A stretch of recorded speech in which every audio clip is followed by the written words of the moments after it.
This is the cheapest Ryzen 7000 PC that you can build out on the market right now. We're gonna go over all the specs, how it performs, and whether or not AMD is actually delivering good value when it comes to the new generation of CPUs that they have out on the market. But before we get into all of the details, I want you to know that we're actually gonna be giving this PC away as part of our Cannonball for the Cure charity stream that's going towards curing my son's rare disease. We're gonna be doing that on October 21st, and this will be one of the giveaway prizes. Coming in at a decent price point, I think this will make for a good giveaway, which also helps to explain why I tried so hard to make sure all of the parts made sense, because I want to make sure that whoever is receiving this PC actually gets one that makes sense to build. So when I say that this is the cheapest Ryzen 7000 build, I've gotten some pushback where people are like, but it has integrated graphics, so why do you have a graphics card in there? It's because the integrated graphics that are on the 7600X are not capable of gaming. They are just really there so that you have a display out. And when I say cheapest Ryzen 7000, I'm talking about if you have a PC at home already that you want to upgrade to the latest from AMD, this is the bare minimum that it's going to cost you. So we went with the cheapest motherboard, the cheapest DDR5 RAM, and then obviously the cheapest CPU that's on the market for this new generation. So when you total all of that up, it's still a very pretty penny, even if you keep your case, your power supply, your graphics card, and any other cooling solution that you have. It's going to be rather pricey. So looking at the system that isn't the Ryzen 7000 part, what we have is the Corsair 4000D Airflow Edition to give you some good cooling on these new 105 watt 7600X chips. That should hopefully help us keep everything cool, in addition to me adding a 3-pack of Corsair's AF120 fans up front in order to get that color scheme that we wanted with red and black going on here. But this is actually the first time that I've ever had the LEDs on fans like pulse, almost like they are running at 50 hertz when you're filming in 60 hertz, so you can kind of see the flickering, but it was actually happening in real life and not just on camera.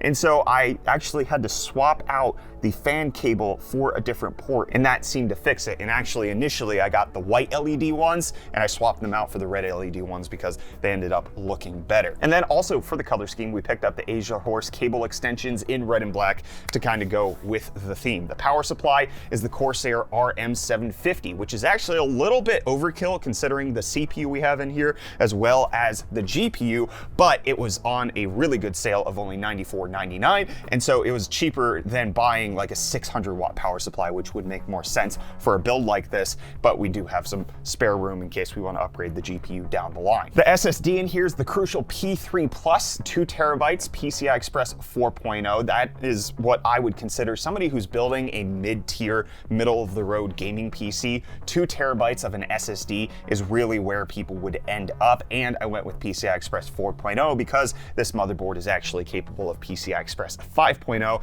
and so I didn't want to go too far down the generation just to save a buck, but I really wanted to keep this build sensible. If you're building with a Ryzen 5 7600X, what are you likely to also get with that? That was the plan here. And then for the GPU, it is an RX 6650 XT. Now I did spring a little bit extra for the Power Color Red Devil version, simply for the design, the aesthetic, and the black and red scheme it has going on. I thought it fit really well with it in the overall design of the build, but in case you want to save money and you're following this at home, you can actually save about $60 by going with something like the XFX Speedster Swift 210. That only costs you $340 as opposed to the $400. But the 6650 XT is a really good mid-tier GPU. Pairing that with a heavy mid-tier CPU just made a lot of sense in my mind. So the total for all of the parts that are not the Ryzen 5 upgrade was $835.84. Now for everything that is the Ryzen 7000 upgrade, we got the Ryzen 5 7600X for $300. Newegg was running a bundle for this if you got a CPU cooler with the EnerMax one,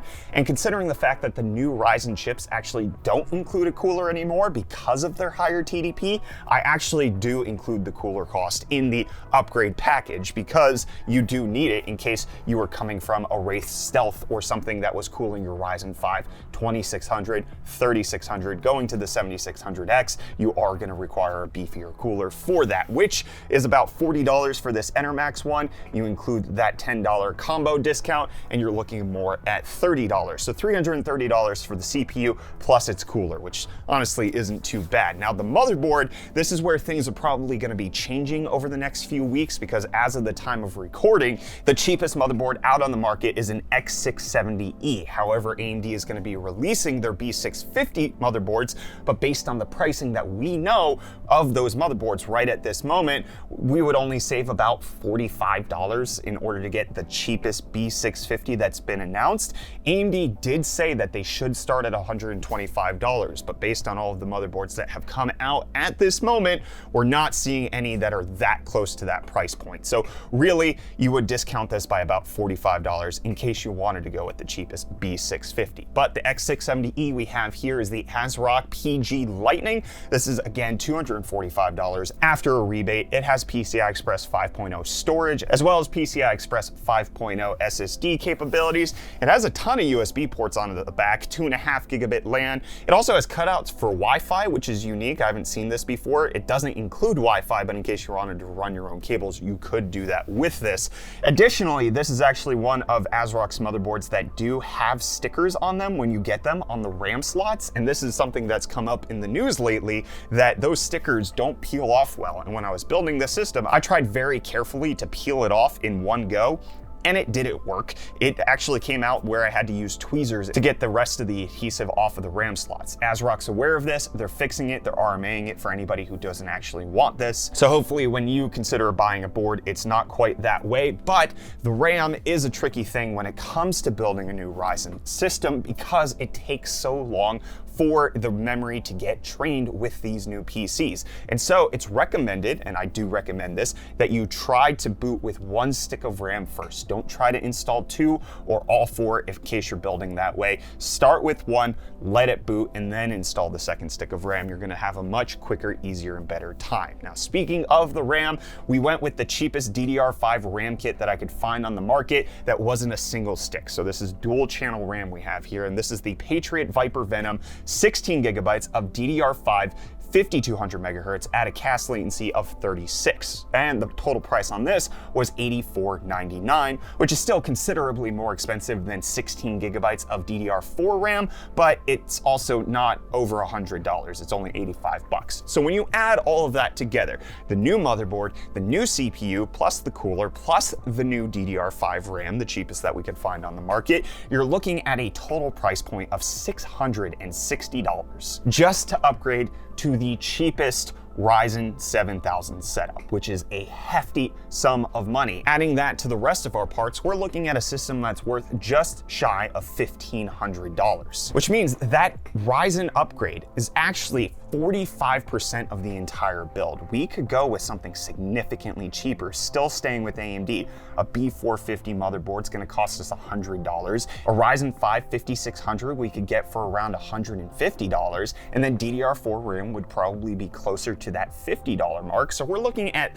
$300 to go with the previous generation, whereas we're looking for $660 here, or over double, just to get the latest and greatest from AMD, which is a pricey noodle to cook, my friends. But how does it perform? Is it actually a decent PC? Well, let's take a look at the benchmarks. I'll save the CPU bound ones for last so that you can really see how the 7600X shines. But in AAA titles, the 6650 XT plus the 7600X did great at 1080p high settings in a lot of games. Crysis Remastered, we averaged 110 FPS. In Control, we averaged 89.3 FPS. In Assassin's Creed Valhalla, we managed to hit 111.6 FPS. In The Witcher 3, we were at 148.5 FPS. In Shadow of the Tomb Raider, we were at 163.8 FPS. Red Dead Redemption 2, we were at 41.6 FPS average, which is the lowest of the bunch. Spider-Man Remastered, 82.4 FPS was our average. Horizon Zero Dawn, we were at 136.6. God of War, we were at 105.4, and Fortnite, we were at 147.8. But now where the 7600X shines is in those CPU-bound titles. Taking a look at CSGO, we actually managed to hit an average of 583.7 FPS. This thing can drive esports games really well. That 7600X is the first time that I've really seen an AMD CPU really be able to crack that 400 to 450 mark in CSGO. So the 7600X is really a powerhouse when it comes to CPU-bound titles. But the 6650 XT is a great pairing for that in case you're looking for high refresh rate, 1080p, high settings gaming, even in AAA titles. But one of the things I want you to look at with the benchmarks, which we'll be putting them all on the screen right now, the 1% and 0.1% lows were actually really smooth. This is some of the smoothest gameplay that I've had in quite some time. Now, I don't have a breadth of data where I'm going to be able to compare this against previous generations of CPUs, but I can say anecdotally, this actually was the smoothest gaming experience that I've had on an AMD CPU since Ryzen launched. So that is the cheapest build you can make for the new Ryzen 7000 series chips with the 7600X. Again, if you remove everything that isn't necessary to upgrade to the new generation of Ryzen chips, it's still a very pricey noodle. Even if you're saving a lot from your previous build, it's gonna cost a lot to go with AMD this generation because motherboards are very expensive, DDR5 is very expensive, and there's no CPU cheaper than $300 from AMD right now. But I wanna hear from you. Do you think this is worth it? Is it a worthy upgrade? Are you gonna be waiting until the B650 motherboards can hit closer to that $125 price point? I wanna hear from you down below in the comments. Don't forget to check out our Cannonball for the Cure charity stream on October 21st, where we will be giving away this PC as well as a whole bunch of other giveaway prizes that have yet to be announced, but include things like my RTX 3090, my 6950 XT, my 12900 KS, as well as my PS5. It means a lot for me to cure my son, and so I'm willing to put all of the products I have in my office as an incentive for you guys to donate when it comes time to do the Cannonball for the Cure charity stream. With that being said, I will see you guys in the next video. Cheers.